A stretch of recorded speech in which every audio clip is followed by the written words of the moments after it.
Back to the my Chaitali daily lifestyle. Good morning, তোমরা সবাই কেমন আছো? আশা করি সবাই ভালো আছো।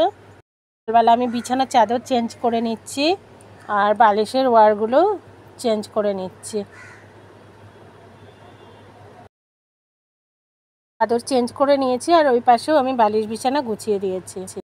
এখানে রূপের কটা জামা আর প্যান্ট কেনা হয়েছে সুতির, তো এগুলো কুরিয়ার করে মেয়ের কাছে পাঠানো হবে দিল্লিতে, তো একটু দেখিয়ে দিলাম। রান্নাঘর পরিষ্কার করে নিতে হবে, খুবই বাজে অবস্থা হয়ে রয়েছে।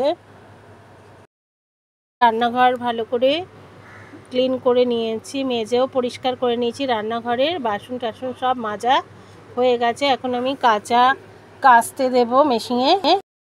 এখানে মেশিনে আমি চাদর কাচতে দিয়ে দিয়েছি।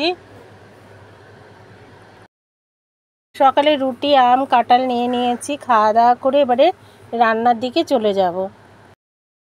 ভাত আমি করে নিয়েছি। এখানে আমার দিদির বাড়ি থেকে একটু পুঁই ডাঁটা দিয়েছিল, সেই চচ্চড়িটাই রান্না করছি।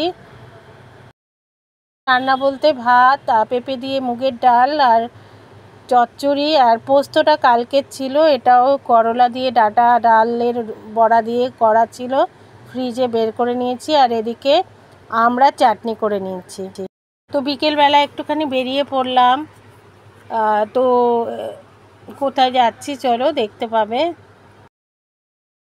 এখন আমি রাস্তার মাঝেই আছি, তো কিছুটা আর কি যেতে লাগবে। চলে এলাম হচ্ছে ফুলের দোকানে, তো এখান থেকে আমি ফুল নেব।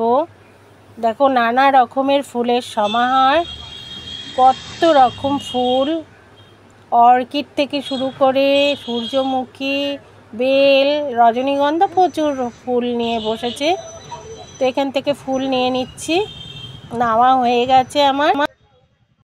ফুলের দোকানের পাশে এখানে মন্দির ছিল একটা ছোট্ট, শিব আছে, মা দুর্গা আছে, বজরংবলী, তারা মা, তো একটু দেখলাম, তাই জন্য একটু ভিডিও করলাম আর তোমাদের সাথেও শেয়ার করলাম।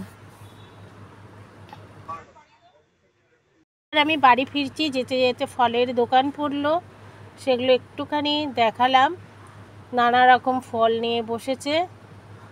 তো ভিডিওটা শেষ করে দিচ্ছি বন্ধুরা, তোমরা সবাই ভালো থাকো, সুস্থ থাকো। আবারও একটা ব্লগ ভিডিও নিয়ে চলে আসবো তোমাদের মাঝে।